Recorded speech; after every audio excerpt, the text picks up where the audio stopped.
Welcome to new session of AITCS income tax पर चर्चा में अंकित आपका स्वागत करता हूँ। So in today's discussion we will not talk about important topic. Actually we will talk about important change that happened in existing income tax law. आज के इस डिस्कशन में हम लोग उस चेंज के बारे में बात करेंगे जो कि एग्जिस्टिंग इनकम टैक्स लॉ में हुआ है। यह वीडियो तो सबके लिए इंफॉर्मेटिव तो होगी, इस पर स्पेशली जो कि टैक्स पेयर हैं, टैक्स प्रोफेशनल्स हैं, उनके लिए थोड़ी ज़्यादा इंफॉर्मेटिव हो सकती है, काम की भी, इंपॉर्टेंट भी है एज वेल एज। सो इस सेशन में हमारा 5 मोटिव रहेगा जो कि इस 5 सेशन में हम लोग कंप्लीट करने की कोशिश करेंगे। तो हम लोग का 5 में से पहला मोटिव ये होगा, व्हाट इज AIS, क्योंकि बेसिकली जो गवर्नमेंट ने चेंज किया हुआ AIS में ही किया है, इसलिए पहला क्वेश्चन हम लोग का होगा व्हाट इज AIS। सेकेंड हम लोग का क्वेश्चन होगा यानी ऑब्जेक्टिव होगा या motive, what is utility of AIS।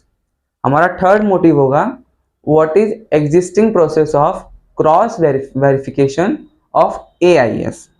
हमारा फोर्थ मोटिव होगा, व्हाट इज प्रोपोज्ड चेंज, क्या चेंज हुआ है। एंड हम लोग का फिफ्थ होगा जो कि इंपॉर्टेंट है, how it will be helpful for a tax payer. ये चेंज एक टैक्स पेयर को कैसे हेल्पफुल करेगा, कैसे एडवांटेज देगा। तो guys with a new energy let's start the discussion. Hello viewers and students of AIS. Today we are going to discuss on an important change in Income Tax Act. आज सभी को email एक मिला होगा, बहुत से लोग उसे देखेंगे, बहुत से बिना देखे ही डिलीट कर देंगे। लेकिन उस ईमेल में एक बात लिखी हुई है कि the government is going to make provision for e-verification of annual information statement. ये ईमेल आज ट्रेसेस की तरफ से आया है एंड यू ऑल नो कि TRACES website is dedicated handling TDS matters. तो इस वीडियो में वो चेंजेस जो है उस पर डिस्कशन करने से पहले we should have a background regarding AIS, annual information statement. हमको ये जानना है कि एनुअल इंफॉर्मेशन स्टेटमेंट होती क्या है। बहुत से लोगों को इसके बारे में पता होगा और बहुत को नहीं पता होगा।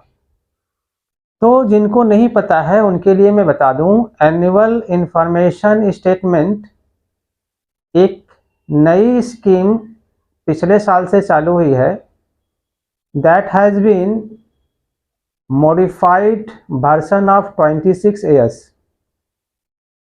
26AS इनकम टैक्स में सभी टैक्स पेयर्स का मेजर फाइनेंशियल इंफॉर्मेशन की रिकॉर्ड रखती है, जैसे high value transaction, TDS, self assessment tax payment, advance tax payment etcetera.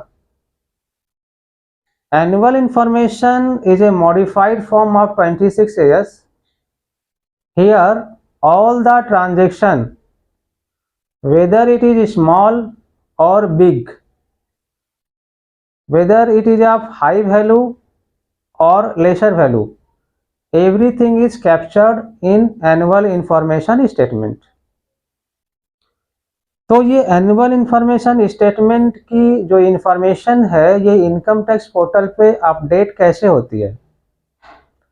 This information is updated by the information provider such as bank, registry office where flat, land, apartment is registered, jewellery shop and the foreign travels। They are given a task to file information about the customer based on the PAN। On that information AIS is updated। तो इसमें हम और जानेंगे कि AIS की utility क्या है? What is the utility of AIS? AIS की यूटिलिटी ये है कि जब हम इनकम टैक्स रिटर्न फाइल करते हैं तो उस इनकम टैक्स रिटर्न में ऐसे फाइनेंशियल इंफॉर्मेशन छूट ना जाए जो AIS में दिखाई पड़ रहे हैं, because non furnishing of information in income tax return which is showing in AIS is treated as suppression of fact. अगर गवर्नमेंट को ये पता चल गया कि AIS में जो इंफॉर्मेशन जो वैल्यू है वो इनकम टैक्स रिटर्न में नहीं दिख रही है, then there is a mismatch, और उसकी बेसिस पर ही नोटिस जनरेट होगा एंड नेक्स्ट प्रोसीडिंग की जाएगी। तो AIS की यूटिलिटी 26 AS जैसी है, लेकिन ये 26 से एक एडवांस फॉर्म है। इसके बाद देखेंगे कि what is the existing process of cross verification of AIS। अभी तक क्या होता था कि जैसे ही हम इनकम टैक्स रिटर्न की फाइल भरते हैं वो डेटा मशीन के थ्रू, इंटेलिजेंस सॉफ्टवेयर के थ्रू प्रोसेस होता है, and when that intelligence software finds that certain income reported in income tax return is not matching with the information available with AIS, then automatically notice is generated। और ये AIS की information correct है कि incorrect है, इसकी जानकारी के लिए इनकम टैक्स डिपार्टमेंट के पास कोई फुल प्रूफ प्लान नहीं है। Many times it has found that the information which has been fed to AIS is grossly incorrect, क्योंकि जो इन्फॉर्मेशन सोर्स से फीड की गई है, बैंक ने गलत इन्फॉर्मेशन गलत पैन पर फीड कर दी, एक्स की पैन में फीड करना था वाई की पैन में फीड कर दी। तो इस इन्फॉर्मेशन के लिए टैक्स पेयर को बहुत परेशान होना पड़ता था कि उसको ये साबित करना पड़ता था कि AIS में जो इन्फॉर्मेशन फर्निश की गई है वो इनकरेक्ट है। So in the existing process tax payers is aggrieved, उनको बहुत परेशानी होती है। तो इस परेशानी को दूर करने के लिए in today's news the government has sent an email and has said that कि ये परेशानी जो है अब ख़त्म हो जाएगी। तो प्रपोज चेंज क्या है, कैसे ये परेशानी ख़त्म हो जाएगी? In that email the government has stated that the e-verification rule of AIS will be introduced. E-verification rule क्या है? इसमें ये बताया गया है कि जैसे ही कोई सोर्स से, मान लीजिए बैंक ने किसी की पैन में high value transaction information income tax department को दी, तो वो इंफॉर्मेशन रेस्पेक्टिव पैन के अगेंस्ट में AIS में रिफ्लेक्ट होगा, और AIS की ये इंफॉर्मेशन डायरेक्ट टैक्स पेयर के ईमेल पर जाएगी, और टैक्स पेयर से ये पूछा जाएगा कि the certain information has been given by certain bank, is the information is correct. अगर टैक्स पेयर को लगता है ये इंफॉर्मेशन करेक्ट है तो वो यस कर देगा, next proceeding will be adopted, means tax payer को अपने इनकम टैक्स रिटर्न में वो इनकम शो करनी पड़ेगी, बाद में वो डिनाई नहीं कर सकता।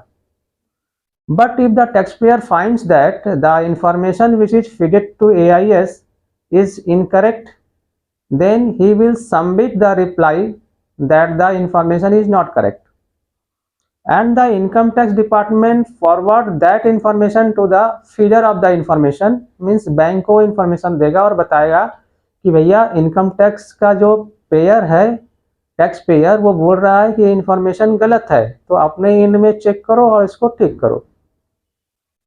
Now the feeder of the information, वो उसको फिर से चेक करता है, अगर पाता है कि इंफॉर्मेशन सही में गलत है तो उसको करेक्ट कर देता है, जो कि वो टैक्स पेयर परेशानी से बच जाता है। लेकिन फीडर ऑफ द इंफॉर्मेशन अगर बोलता है कि नहीं, मेरे द्वारा दी गई इंफॉर्मेशन बिल्कुल सही है, then income tax department shall intimate the tax payer, और बोलता है कि ये इंफॉर्मेशन सही है, then next proceeding will be adopted. अब ये देखते हैं कि how it will be helpful for tax payers. Tax payers के लिए हेल्पफुल कैसे होगी?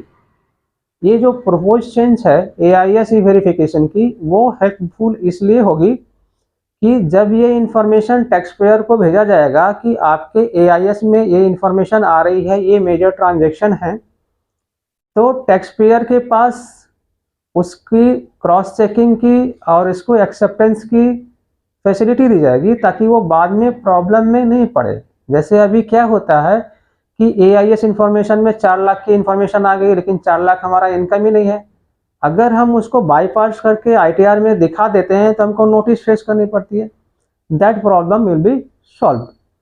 So in conclusion, I want to say that and make update to students of AITCS that the government is going to change and launch a new scheme, that is the e-verification of AIS.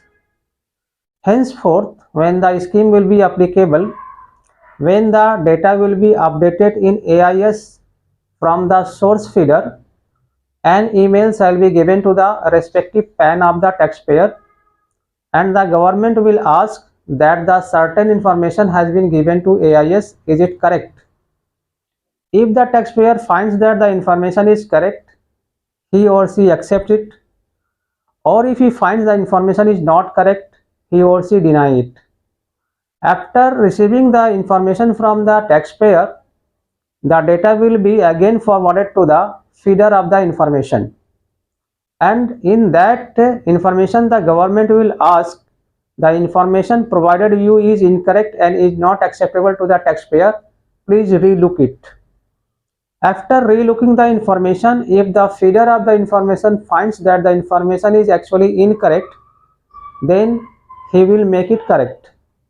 Or if he finds that the information initially given is correct, he will accept that and provide reply to the government, the information is correct.